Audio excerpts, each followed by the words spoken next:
Hello बच्चों, Gyandeep educational hub में आप सभी का स्वागत है। और आज हम फिर से स्टार्ट करने वाले हैं अपना आर्टिकल, क्योंकि पिछली क्लास में ये आधा अधूरा रह गया था। हम लोग पढ़े थे इंडिफिनिट आर्टिकल के बारे में। इंडिफिनिट आर्टिकल में आप पढ़े थे ए एन। ए जो था वो कॉन्सोनेंट साउंड के लिए था, एन जो था वो हमारा वॉवेल साउंड के लिए था। और हम बता चुके थे कि इसमें आपका लेटर मायने नहीं रखता है, साउंड मायने रखता है कि साउंड कैसा होना चाहिए। ठीक है, अब यहाँ हम पढ़ेंगे डिफिनिट आर्टिकल। डिफिनिट आर्टिकल के बारे में भी थोड़ा बहुत बता चुके थे, लेकिन सोच रहे हैं एक बार आपको रिवाइज करा दिया जाए, ताकि अगर भूली होंगी चीजें तो फिर से याद आ जाएंगी।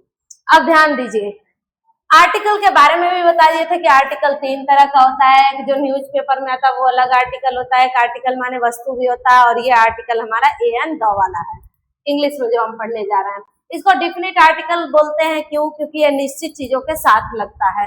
ठीक है, देखो यहाँ तो पहली चीज ये है कि जो द होगा ये दोनों साउंड के लिए यूज होगा। बोथ मीन्स क्या होता है? दोनों, मतलब वो चाहे वॉवेल हो चाहे कॉन्सोनेंट हो, डजंट मैटर।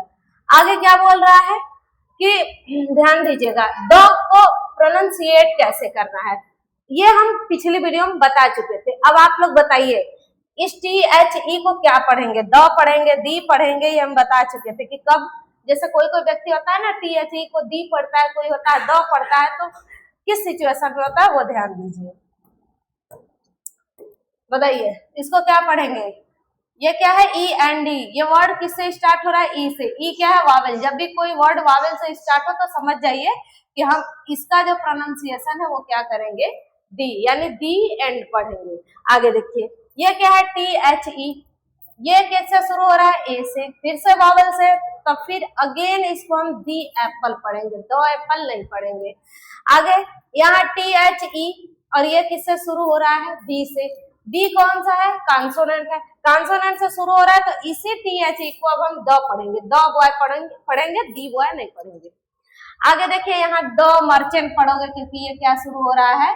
एन से। एन क्या है? कॉन्सोनेंट, तो इसको हम क्या बोलेंगे? द। इतना आप पढ़ चुके थे। आ जाइए थोड़ा सा आगे चलते हैं, कुछ और यूज। हाँ, ये भी हम बता चुके थे, एक बार रिवाइज कर लीजिए कि अगर किसी की क्वालिटी को डिनोट किया जाए, क्वालिटी मीन्स किसी के गुणों को बताया जाए, तो वहां पे हम किसी नाम के साथ द लगाते हैं। अदरवाइज ऐसे किसी नाम के साथ द नहीं लगाते हैं। द नाम मतलब क्या हुआ? Proper noun. और प्रॉपर नाउन के साथ ऐसे हम द नहीं लगाते हैं। कब लगाएंगे? जब वो किसी स्पेशल क्वालिटीज को डिनोट करे। जैसे देखिए, यहाँ क्या बोला जा रहा है? Kalidas is the Shakespeare of India. Shakespeare के बारे में बताए थे। शेक्सपियर एक बहुत बड़े जो है पोएट थे, जो है हमारे इंग्लिश लिटरेचर के, और ये जो है कालिदास ये हमारे इंडियन लिटरेचर के हैं। अब इन दोनों में क्या है कि ये विदेशों में यानी फॉरेन में ये सबसे बड़े पोएट माने जाते हैं, और ये हमारे इंडिया के सबसे बड़े हैं। तो दोनों को एक साथ कंपेयर कर दिया गया। मतलब कालिदास जो है इज माने हैं शेक्सपियर हैं। कहाँ के भाई? इंडिया के। शेक्सपियर इंडिया के तो थे नहीं, लेकिन कालिदास में कौन सी क्वालिटी है? शेक्सपियर की। तो कालिदास में कौन सा गुण है? शेक्सपियर का गुण है। इसलिए इस शेक्सपियर नाम से पहले हम क्या लगाएंगे? द।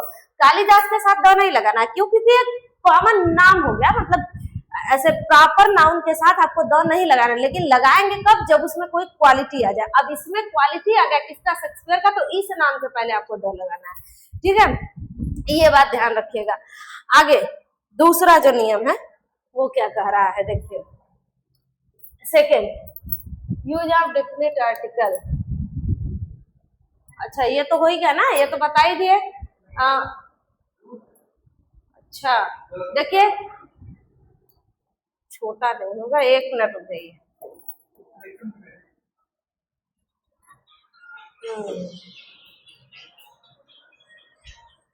हाँ, अब सही है, हमको थोड़ा दिक्कत हो रहा था। 1 मिनट, 1 मिनट, 1 मिनट, 1 सेकेंड।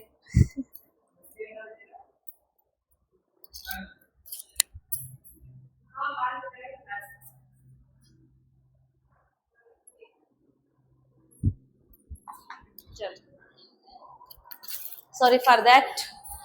ध्यान दीजिए, इधर क्या बोल रहा है? डेफिनेट आर्टिकल का use when we speak of a particular person or thing refer to, यानी वही चीज है जब हम किसी पार्टिकुलर की बात करेंगे। अब यहाँ ध्यान दो, पार्टिकुलर मतलब जैसे बॉय है, बॉय के साथ द क्यों लगाया गया है? एग्जाम्पल लिखे यहाँ पे।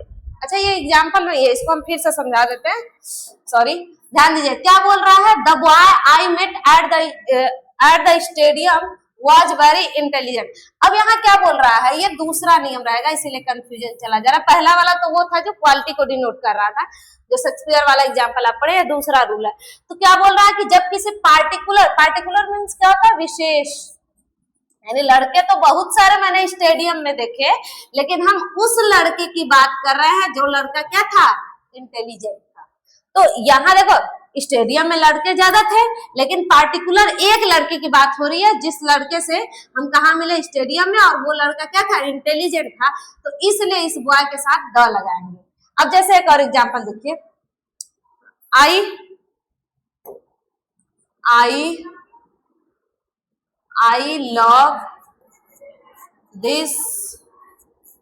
I love the book, sorry, I love the book, बड़ा गलत हो रहा है, I love the book which has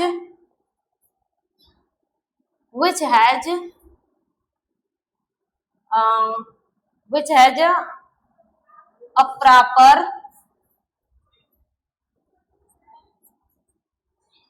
proper slot। जैसे ये एग्जाम्पल ले लेते हैं, ठीक है। ध्यान दीजिए क्या बोल रहा है, आई लव द बुक। देखो बुक ढेर सारे हैं, लेकिन आई लव, मुझे वो बुक पसंद है which has a proper slot, जिसमें प्रॉपर स्लॉट होता है। अब यहाँ देखो बुक ढेर सारे होते हैं, लेकिन इसी बुक के साथ द क्यों लगाए हैं, क्यों, क्योंकि यहाँ उस बुक की बात हो रही है जिस बुक में क्या पाया जाता है, प्रॉपर स्लॉट। तो मेरे कहने का मतलब है कि अगर हम किसी विशेष की, मतलब वैसी बहुत सारी, जैसे हमें किताबें पसंद है, लेकिन वो वाली पसंद है जिसमें प्रॉपर स्लॉट हो, तो यहाँ क्या बोल रहा है कि केवल उसी विशेष का मतलब क्या, मतलब जिसमें एक अलग क्वालिटी हो, जैसे उस बुक की हम बात करें जिसमें प्रॉपर स्लॉट हो। तो इसलिए इस नेम से पहले हम क्या लगाएंगे, द लगाएंगे, यानी सॉरी नेम नहीं, इस वर्ड से पहले हम क्या लगाएंगे, द। फिर से मेरी बात ध्यान सुनिएगा, when we speak of a particular person, चाहे वो व्यक्ति हो कोई विशेष, चाहे वो वस्तु हो कोई विशेष, अगर ऐसा कुछ रिफर किया जा रहा है तो उसके पहले हम द लगाएंगे। जैसे हम कह दे कि आई मेट द गर्ल, मैं वो लड़की से मिली, हु हैज या हु इज ब्यूटीफुल, जो क्या थी, बहुत सुंदर थी। तो लड़की तो ढेर सारी थी, लेकिन हम किसकी बात करें, जो सुंदर थी, तो एक पार्टिकुलर लड़की की बात कर दिए। तो यहाँ पे जिसकी बात करेंगे, जिस विशेष की, वो पार्टिकुलर हो जाएगा, और उसके साथ हमें क्या लगाना पड़ेगा, यहाँ डिफिनिट आर्टिकल क्या है भाई, द। मेरी बात समझ में आ रही है, ध्यान दीजिएगा, कोई दिक्कत हो तो आप पूछ सकते हैं। नेक्स्ट आ जाइए, बस इतना ध्यान दीजिए। अगर मतलब वैसे ढेर सारी चीजें हैं, लेकिन उनमें से पार्टिकुलर किसी एक की बात की जाएगी जिसमें ये क्वालिटी है, वो मुझे पसंद है, जो ऐसा था उससे मैं मिला, तो उसके पहले आप द लगाएंगे, ठीक है। जैसे आदमी ढेर सारे, लेकिन कह दिया कि मैं उस आदमी से मिला जो आदमी मेरी मदद किया, तो जो आदमी मदद किया वो पार्टिकुलर हो गया। अब उसके सामने हम क्या लगाएंगे, द, यानी उस मैन के साथ हम क्या लगाएंगे, द मैन। आगे ध्यान दीजिए, ये नंबर 3 है, ठीक है। तो क्या कह रहा है, व्हेन अ सिंगुलर नाउन, ये भी बता दिए थे, लेकिन एक बार ध्यान दीजिए, एक सिंगुलर नाउन, और वो नाउन आपका होगा क्या, कॉमन नाउन। क्या होगा भाई, कॉमन नाउन। करा एक सिंगुलर नाउन रिप्रेजेंट करे पूरे क्लास को, पूरे समुदाय को, अपने पूरे समुदाय को, यानी एक वर्ड ऐसा हो जो अपने पूरे समुदाय का बोध कराता हो, केवल पर्सनल की बात न करता हो, उस वर्ड के पहले हम क्या लगाएंगे, द। जैसे एग्जांपल लिखिए, the cow is useful animal. अगर हम कह दिए कि काउ यूजफुल एनिमल है, यानी गाय जो है वो उपयोगी जानवर है, तो क्या हम किसी एक गाय की बात कर रहे हैं, नहीं, पूरे गाय समुदाय की बात कर रहे हैं। तो जब हम गाय लिख दिए तो ये पूरे समुदाय, यूजफुल है तो पूरे गाय समुदाय की बात हो रही है, इसलिए इसके पहले हम क्या लगाएंगे, द।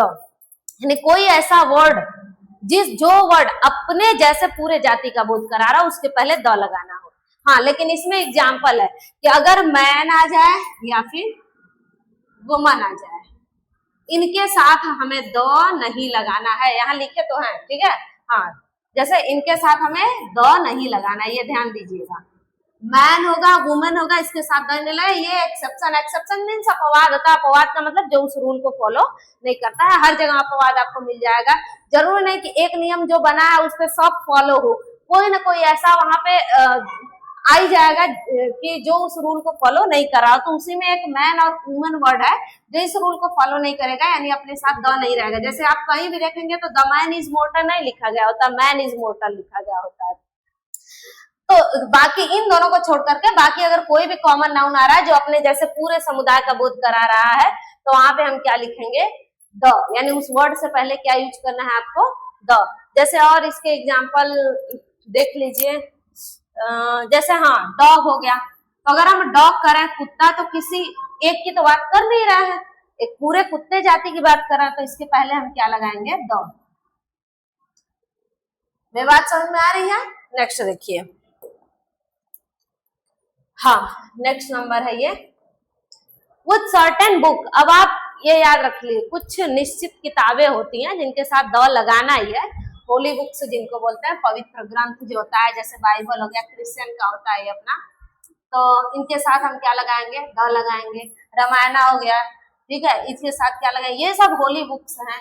वेद हो गया, इसके साथ क्या लगाएंगे, द लगाएंगे। यानी ये कुछ निश्चित बुक है, मतलब किसी भी धर्म की, किसी भी रिलीजन की, जो भी मतलब उस रिलीजन के लिए होली पवित्र बुक मानी जाती है, उन सब के साथ हम किसका उपयोग करेंगे, द का करेंगे। उनके नाम से पहले द लगाएंगे। अच्छा, क्यों द लगाते हैं? क्योंकि इस पहला नियम आप पढ़े, जब हम किसी स्पेशल की बात करते हैं, तो ये जो रामायण है ये एक स्पेशल बुक ही हो गया, बाइबल हो गया स्पेशल, इसके जैसा दूसरा थोड़े है, पार्टिकुलर उस स्पेशल बुक की बात कर रहे हैं। तो जब इस कंडीशन में कुछ किसी भी होली बुक का नाम दिया गया हो, तो उसके सामने आप द लगाएंगे। क्यों द लगाना है, मेरी बात समझिए, क्योंकि ये पार्टिकुलर हो गया ना, ऐसा मतलब बाइबल है, बाइबल की कॉपी आपको मिल सकती है, लेकिन बाइबल ओरिजिनल एक ही है ना, रामायण ओरिजिनल एक ही है ना, इसकी कॉपी आपको मिल सकती है। तो आगे देखिए, ये स्पेशल हो गया, इसीलिए द लगाएंगे। नेक्स्ट देखिए, हाँ ये भी आप याद रखेंगे, पार्ट्स ऑफ बॉडीज होंगे, शरीर के अंगों के नाम जो भी होंगे उनके साथ द लगाया जाता है, ये याद रख लेना है, इसका कोई वो रूल नहीं है। जैसे आई हो गया तो द आईज लिखते हैं, नोज हो गया द नोज लिखोगे, हैंड हो गया द हैंड लिखोगे, ठीक है, द लिप लिखोगे, द चिक लिखोगे, द हेड लिखोगे, यही सब है। तो आप याद रखिएगा, जितने रूल बताया जा रहा है किनके किनके साथ द लगाना है, क्योंकि जब आप आर्टिकल पढ़ लेंगे उसके बाद जब सेंटेंस क्रिएशन करेंगे और आर्टिकल मिस यूज करते हैं तो आपका सेंटेंस रॉन्ग माना जाएगा। उस हिसाब से इसीलिए आपको पहले आर्टिकल बताया जा रहा है कि जब भी आप ए एंड द का यूज करिए तो सोच समझ के करिए, और जब भी प्रोनाउंसिएट करिए तो भी सोच समझ के करिए। तो मेरी बात समझ में, पार्ट्स ऑफ बॉडी जो भी होंगे उनके साथ हम क्या लगा देंगे, द डिफिनिट होता है, इसीलिए तो भाई आई है, आंखें तो डिफिनिट है ना, कि हम आंखों की ही बात करें, निश्चित है। डिफिनिट मीन्स क्या होता है, निश्चित, कि हम आंखों की ही बात करें। हेड मीन्स सिर हो गया, तो सिर तो निश्चित ही हो गया, ये कहीं और या अन्य चीज की तो बात कर नहीं रहा है, यहाँ पे हेड क्या हो गया, कंफर्म हो गया। जब कंफर्म हो गया, निश्चित हो गया, तो इसके साथ निश्चित आर्टिकल लगेगा। निश्चित article means definite article, definite article क्या होता है, द। आगे नेक्स्ट है ये, with the name of river, mountain, island, sea, या ऐसे इनको ऐसे न बोल करके सीधा बोल दो, जो भी जियोग्राफिकल,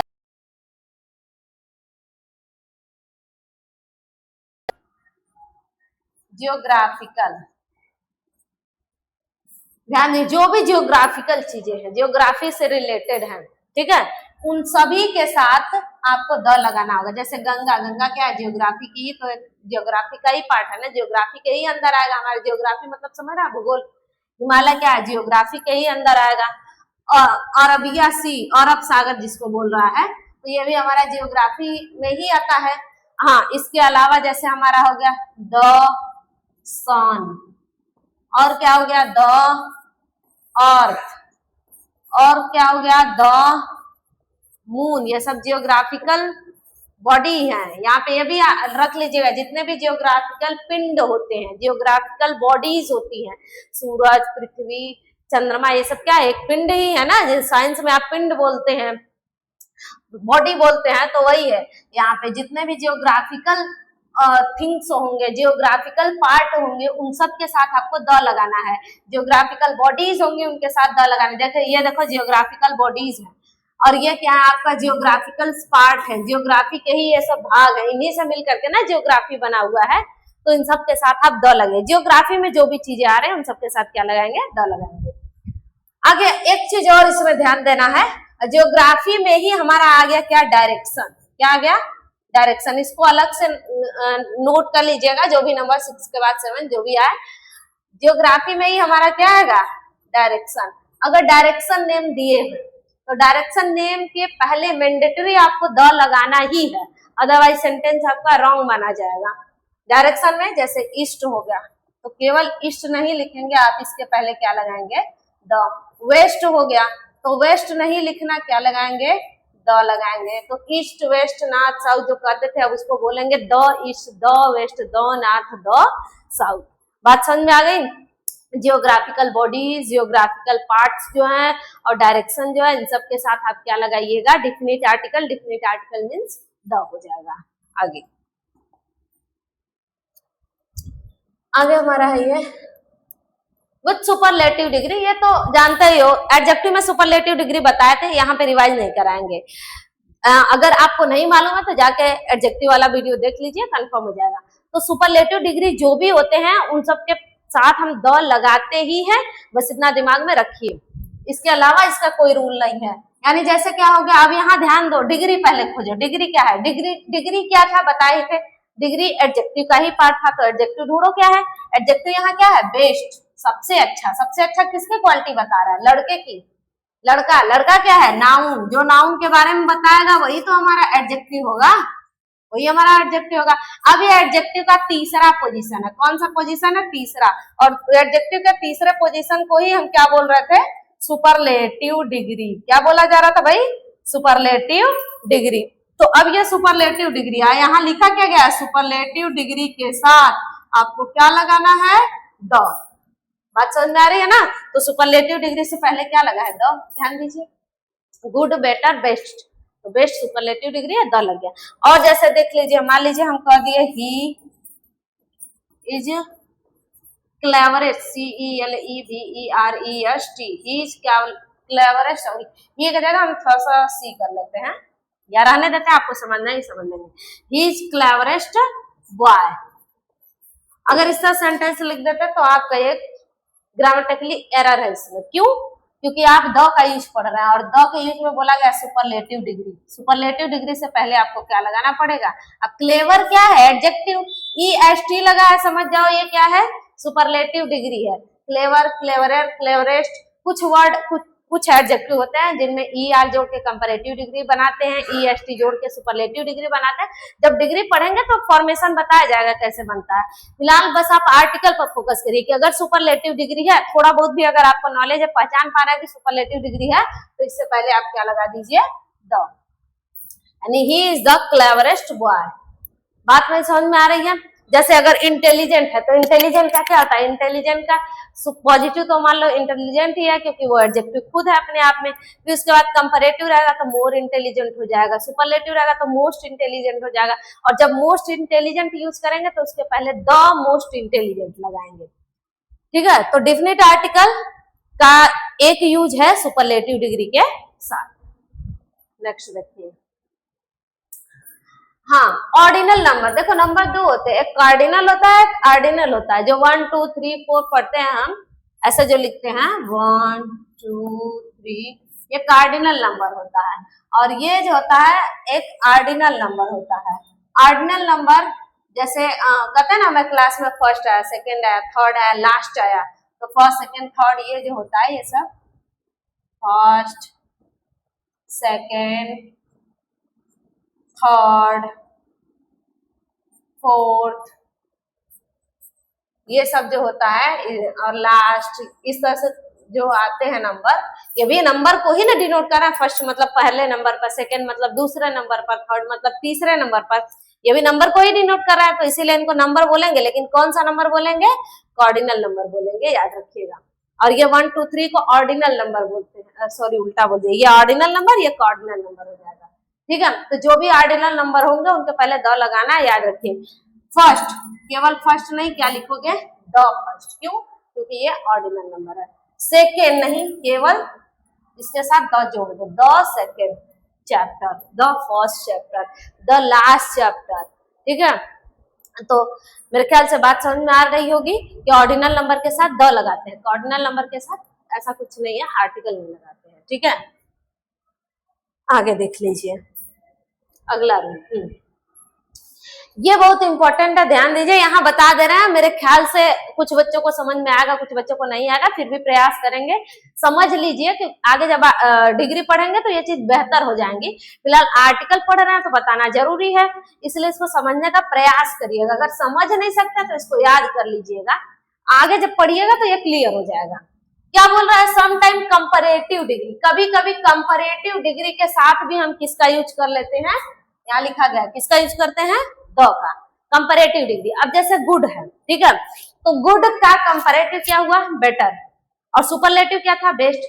तो जो सुपरलेटिव डिग्री होता है वो तो हमेशा अपने साथ द रखता है, यानी हमेशा अपने साथ डेफिनेट आर्टिकल रखेगा, लेकिन कंपैरेटिव डिग्री हमेशा नहीं रखता है, सम टाइम, कभी कभी। अब कब रखता है वही हमें पढ़ना है। तो कब रखता है, अगर सेंटेंस में देन का यूज किया गया, देन यूज करके अगर कंपेयर किया, कंपैरेटिव मींस क्या हुआ, कंपेयर करना है ना। जैसे कह दिए कि वह तुमसे अच्छा है, तो कंपेयर कर दिए, कह दिए वह तुमसे अच्छा है, जब कंपेयर कर दिए तो कंपेयर करने में कौन सी डिग्री यूज होगी, कंपैरेटिव डिग्री। लेकिन अगर वही सेंटेंस बनाने में देन का यूज कर दिया गया तो कंपैरेटिव डिग्री के साथ आपको द नहीं लगाना, याद रखिएगा। लेकिन अगर वही कंपैरिजन करने में, वही तुलना करने में आप कंपैरेटिव डिग्री ऑफ से बना रहे हैं, यानी तुलना जो है वो ऑफ से कर रहे हैं, तब उस कंडीशन में कंपैरेटिव डिग्री से पहले आप क्या लगाएंगे, द। एग्जांपल जैसे देखिए, he is better than two boy. अब यहाँ क्या है, ही माने वो, इज माने है, बेटर माने अच्छा, देन माने की अपेक्षा। कंपैरेटिव डिग्री के साथ देन लगता है जब यूज करते हैं तो, सॉरी तुलना करते हैं तो देन से भी तुलना होता है, ऑफ से भी तुलना होता है। जब ऑफ से तुलना होगा तो लगाओगे द, और देन से तुलना होगा तो नहीं लगाओगे द, इतना याद रखना है। इसीलिए यहाँ एक वर्ड आया है सम टाइम, लेकिन सुपरलेटिव में ऑलवेज होता है, ऑलवेज यूज करना है द। कंपैरेटिव में ऑलवेज नहीं, कंडीशन है, जब सेंटेंस में ऑफ का यूज करके तुलना किया गया हो, कंपेयर किया गया हो, उस कंडीशन में। आगे ध्यान दीजिए, हाँ इसे समझा रहे थे ना, ही is better then the two boys, यानी टू बॉयज यानी वो दो लड़कों में वो क्या है, देखो ही is better then the two boys, यानी वो दो लड़कों से क्या है, अच्छा, यानी दो लड़कों के बीच में वो लड़का क्या है, बढ़िया है। तो तुलना करने के लिए क्या यूज किया, देन। तो यहाँ पे देखिए कंपैरेटिव डिग्री क्या है, बेटर, बेटर से पहले द नहीं लगा है क्योंकि लिखा गया है, अगर देन रहेगा तो द मत लगाइए। नीचे वही देखिए, he is better of the two boys, यानी वो दो लड़कों में क्या है, बेटर है, बढ़िया है। इसमें भी वही बात कही गई है, लेकिन यहाँ सेंटेंस ऑफ से बनाया गया, यहाँ सेंटेंस देन से बनाया गया। जब ऑफ से बनाया गया है तो यहाँ ये कंपैरेटिव डिग्री बेटर है, और इसके साथ क्या लगा दिया गया है, द लगा दिया गया है। बात क्लियर हो रही है ना, सेंटेंस सेम है, बस ऊपर देन से कंपेयर किया गया है, नीचे क्या है, ऑफ से। तो जब ऑफ से कंपेयर करोगे तो कंपैरेटिव के साथ देन लगा देना, नहीं तो मत लगाना, ठीक है।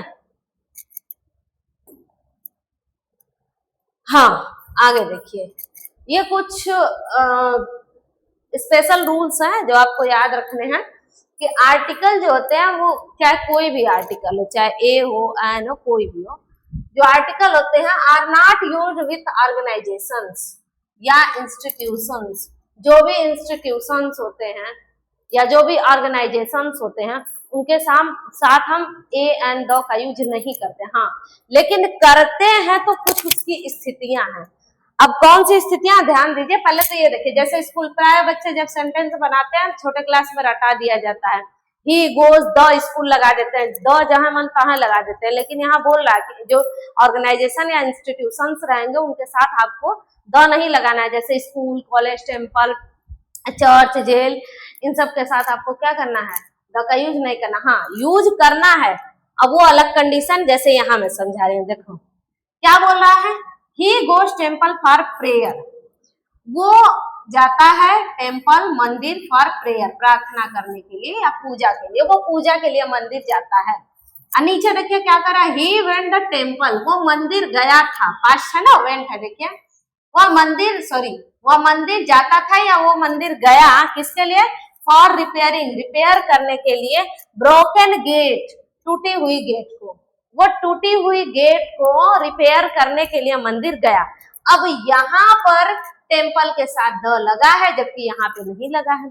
ऐसा क्यों? जबकि ऊपर लिखा गया है कि इंस्टीट्यूशंस या फिर जो भी ऑर्गेनाइजेशन है इनके साथ हमें द नहीं लगाना। एग्जाम्पल में भी दिया गया, फिर भी यहाँ यूज है, यहाँ नहीं यूज है। तो देखिए कभी कभी इन सब के साथ हम द लगाते हैं, लेकिन कब लगाते हैं वो ध्यान रहे कि जब कोई व्यक्ति किसी पार्टिकुलर उद्देश्य से, किसी मतलब वहां जो डेली का काम ना हो, किसी पार्टिकुलर एम के लिए वहां जा रहा हो, यानी जो वहां का काम न हो फिर भी वहां जा रहा हो। जैसे पार्टिकुलर कोई एम लेकर के वहां जा रहा है, कुछ अलग हट के, यानी जो उस संस्था का काम नहीं, उसके अलावा कुछ अलग करने वहां जा रहा है, तो समझ जाइए उस संस्था के पहले द लगेगा। जैसे देखिए अब मंदिर आदमी क्यों जाता है? ये कॉमन सी बात है, प्रार्थना करने के लिए मंदिर जाता, पूजा करने के लिए ही, इसलिए यहाँ द नहीं लगा है क्योंकि ये कॉमन सी बात है, सामान्य सी बात है, कोई विशेष उद्देश्य नहीं है, कोई पार्टिकुलर एम नहीं है। लेकिन यहाँ देखिए वो मंदिर गया क्यों? ब्रोकन गेट को रिपेयर करने के लिए। तो यहाँ एक पार्टिकुलर उद्देश्य हो गया ना भाई। हमेशा कोई मंदिर जाता है गेट ठीक करने के लिए थोड़े, वे बात समझिए। जब आप पार्टिकुलर उसी उद्देश्य की पूर्ति के लिए जा रहे हैं जो है वहां का, तो द नहीं लगाएंगे। लेकिन उसे हट करके कुछ करने जा रहा है जो वहां के लिए नहीं है, तब उसके पहले द लगाइए। जैसे अगर मान लीजिए कह दिए ही गोज स्कूल डेली, वह स्कूल प्रतिदिन जाता है, तो यहाँ आपको नहीं लगाएंगे क्योंकि भाई स्कूल आने का काम ही होता है, स्कूल प्रतिदिन ही कोई आता है। लेकिन अगर तो यहाँ स्कूल के साथ द नहीं लगाएंगे। जैसे देखिए मैं फिर से लिख दे रही हूँ यहाँ पे, हाँ यहाँ पे देखिए, जैसे कह दे ही गोज स्कूल, तो यहाँ देखिए स्कूल के साथ हम द नहीं लगाएंगे, यहाँ डेली लिख देते हैं तब और क्लियर हो जाएगा।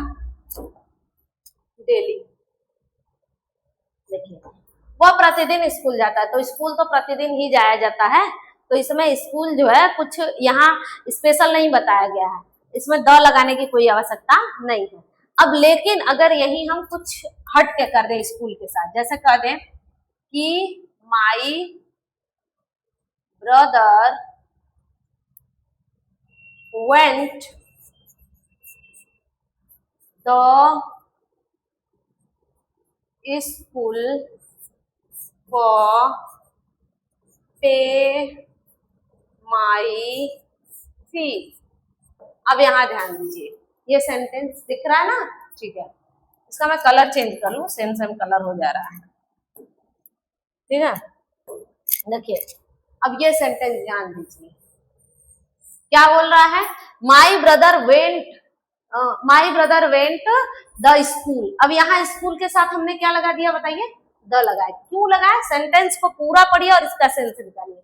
मेरा भाई जाता था स्कूल, सॉरी जाता था नहीं, गया, यहाँ पे मेरा भाई स्कूल गया, फॉर के लिए, पे माई फी, मेरा फीस पेमेंट करने के लिए, यानी मेरा भाई जो है स्कूल मेरा फीस पेमेंट करने के लिए गया। तो ये क्या हमेशा वाला काम है, रोज वाला काम है? नहीं, पार्टिकुलर किसी एक दिन जाएगा, महीने में एक दिन जाएगा, है कि नहीं? तो ये जो यानी स्कूल फीस पेमेंट करने के लिए जो व्यक्ति जा रहा है, तो ये डेली वाला काम नहीं है।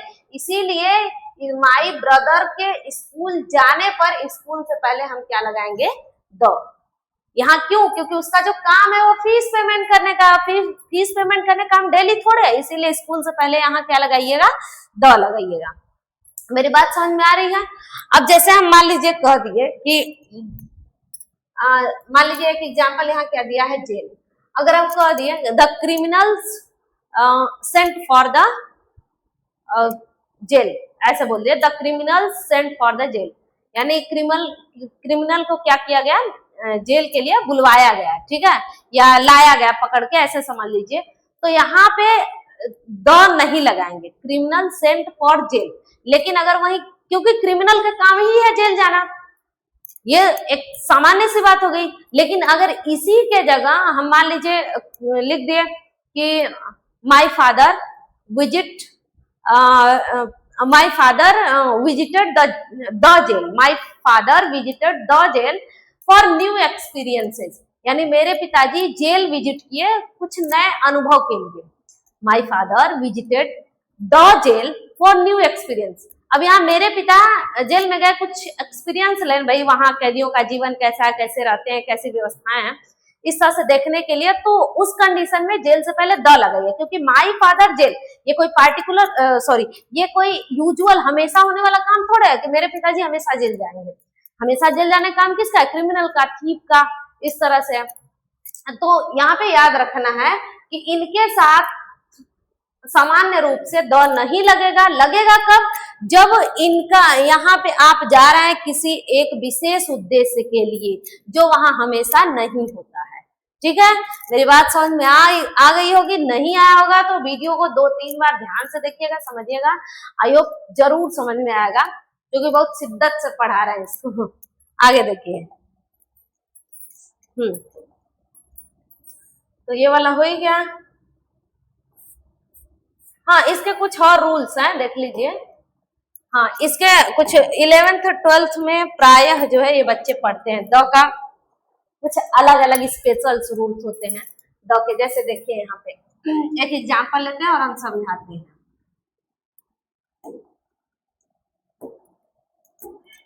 हाँ, जैसे लिख दिए the principal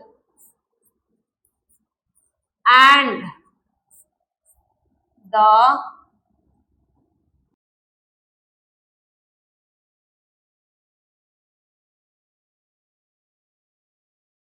coaching are coming. जैसे है, ध्यान दीजिएगा क्या बोल रहा है कि the principal and the manager. यहाँ देखिए द 2 बार यूज किया गया है. तो जब किसी भी सेंटेंस में 2 नाउन दिए गए हों, यहाँ 2 नाउन दे दिया गया और उन दोनों नाउन के साथ अलग अलग पार्टिकल लगाए, पार्टिकल बोलना है, आर्टिकल.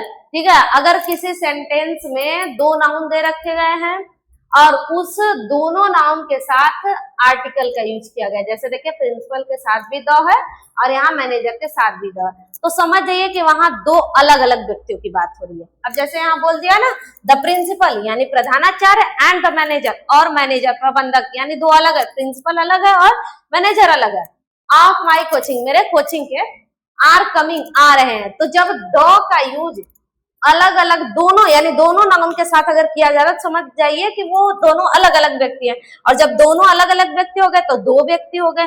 और इंग्लिश ग्रामर में आप जानते हैं कि जैसे ही एक से अधिक होता है बहुवचन हो जाता है. अब जब ये बहुवचन हो गया तो इसके साथ हम क्या लगा दिए हैं? आर लगा दिए. अब तुमको कंफ्यूज कैसे करेगा, ध्यान दो. इसमें कंफ्यूज क्या करेगा? जैसे इसी तरह सेंटेंस लिख दिया, अब यहाँ या तो इज लगा देगा, ठीक है, या एक और एग्जाम्पल दे रहा है ऐसे दे देगा. ध्यान दीजिएगा, जैसे कह दिया the principal and manager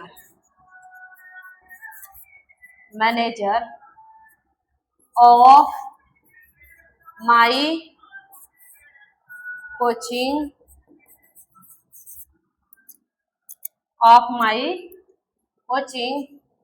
is coming. देखिए सेम है, बस एक जगह से आर्टिकल हम हटा दिए हैं. दोनों सेंटेंस मिलाइए.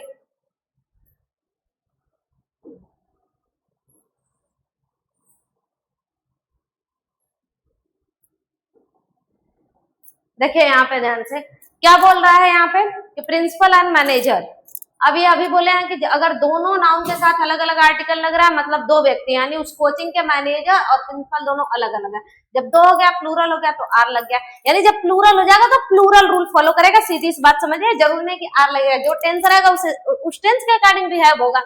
अब यहाँ देखिए बोल रहा है द प्रिंसिपल एंड मैनेजर, यहाँ एक ही जगह यानी केवल पहले वाले नाउन के साथ आर्टिकल का यूज किया गया, दूसरे वाले नाउन के साथ आर्टिकल का यूज नहीं किया गया. तो जब दूसरे वाले नाउन के साथ आर्टिकल का यूज नहीं किया गया तो समझ जाइए कि प्रिंसिपल और मैनेजर दोनों एक ही व्यक्ति है.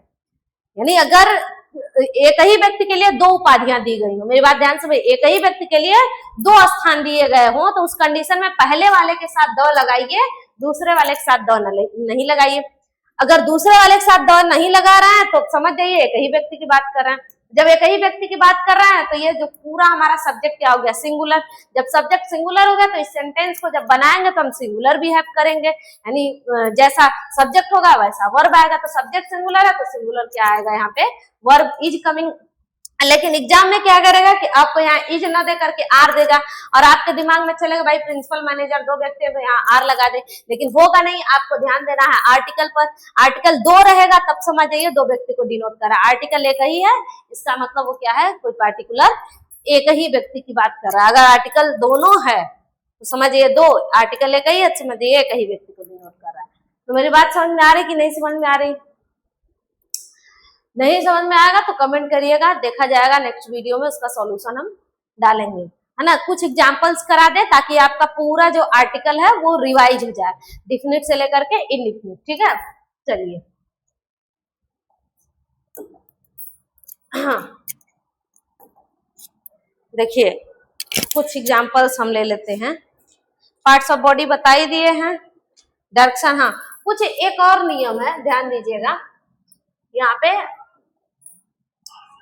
याद रखना है कि एडजेक्टिव के साथ, देखिए एडजेक्टिव के साथ जो है कि हम करते क्या है, एडजेक्टिव के साथ दो लगाते हैं। दो लगाने पर एडजेक्टिव के साथ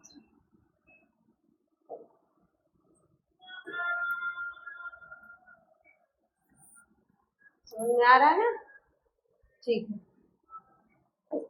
एडजेक्टिव के साथ द लगाने पर वह, वैसे,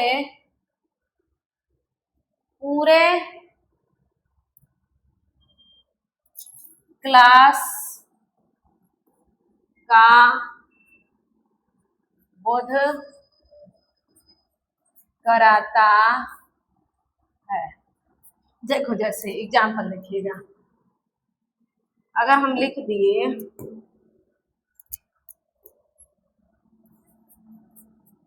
एग्जाम्पल में, यहाँ जैसे लिख दिया, मान लीजिए अगर रिच लिख दिए तो रिच माने अमीर, यानी केवल हम एक व्यक्ति की बात कर रहे हैं। रिच क्या एडजेक्टिव, क्यों एडजेक्टिव है, क्योंकि ये किसी नाउन के बारे में, किसी व्यक्ति के बारे में ही बताएगा ना, अमीर है तो जो किसी संज्ञा या सर्वनाम के बारे में बता रहा है वो हमारा क्या हो गया, एडजेक्टिव। तो ये एडजेक्टिव, एडजेक्टिव मीन्स क्या हुआ हमारा भाई, अरे किसे लिखा जा रहा है, अमीर, ठीक है। रिच मीन्स क्या हुआ, अमीर। अब यही रिच के जगह हम क्या यूज करते हैं, द रिच।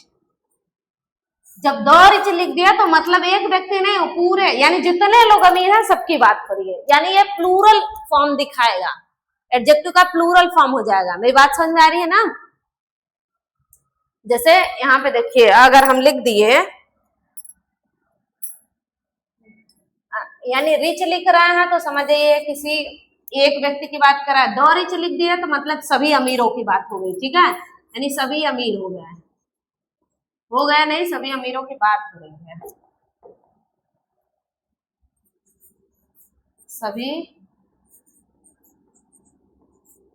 सभी अमीरों के लिए, ठीक है। अब ध्यान दीजिए अगर पुअर लिख रहा है, पुअर तो गरीब, यानी केवल एक व्यक्ति, सिंगुलर डिनोट करेगा। अगर द पुअर लिख दिए, कोई भी एडजेक्टिव हो, बात समझ में आ रही ना, जो किसी समुदाय के लिए यूज हो रहा हो। द पुअर मतलब क्या हुआ, सभी गरीब, सभी गरीब, ठीक है। अब जैसे देखो एग्जाम्पल कैसे बनेगा, यहाँ पे जैसे कह दिए रिच, रिच पर्सन, इसका मतलब क्या हुआ, अमीर व्यक्ति, ठीक है, ठीक, समझ में आ रहा है ना। क्या हो जाएगा, does not, rich person does not help any one, जैसे ये हुआ rich person does not help any one. इसका मतलब क्या हुआ कि अमीर व्यक्ति किसी की मदद नहीं करते। तो यहाँ रिच पर्सन, अमीर व्यक्ति, पर्सन किसी सिंगुलर व्यक्ति की ही बात कर रहा है। लेकिन अगर इसी सेंटेंस को हमें प्लूरल बनाना हो, यानी सभी अमीरों की बात करते हैं कि सभी अमीर जो है किसी के हेल्प नहीं करते, तो अगर ऐसा बनाना होगा तो ध्यान दीजिएगा, इसको हम यहाँ लिखते हैं।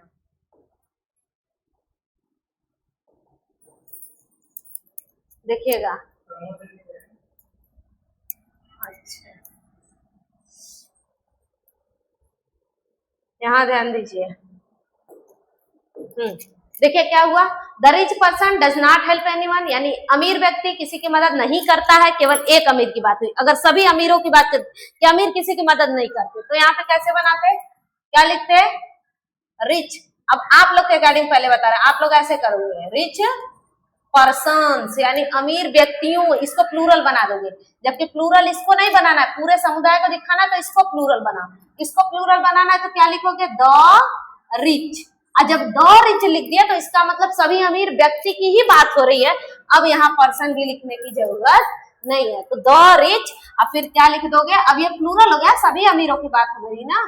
क्या लिखोगे, डू नॉट। क्या लिखोगे, डू नॉट हेल्प, यानी अमीर मदद नहीं करते हैं। मेरी बात समझ में आ रही है। कुल मिला, हालांकि ये 9th का भी टॉपिक नहीं है, फिर भी आया है आर्टिकल, तो उसमें बता रहे हैं कि एडजेक्टिव के साथ द लगा देने पर वह पूरे समुदाय का बोध कराएगा, यानी जिसकी जिसकी बात हो रही है वैसे उन सभी की बात होगी। अब जैसे रिच माने केवल अमीर, द रिच माने सभी अमीर हो गए, सभी अमीर हो गए, तो यहाँ सभी अमीर व्यक्तियों की ही बात होगी, तो पर्सन यहाँ नहीं लगाओगे, यहाँ पे द रिच कर दिया, प्लूरल होगा, प्लूरल हेल्पिंग वर्ब। अब यहाँ क्या हुआ, द रिच यानी अमीर, ठीक है। अब यहाँ क्या हुआ, पर्सन लगाओगे, क्यों, क्योंकि सिंगुलर व्यक्ति की बात हो रही है। अब यहाँ हेल्पिंग वर्ब भी सिंगुलर होगा। तो मेरे ख्याल से आपको ये समझ में आ गया होगा आर्टिकल, ठीक है। आज के लिए इतना ही। कोई भी डाउट हो तो आप पूछ सकते हैं, डाउट सेशन क्लियर किया जाएगा, ठीक है।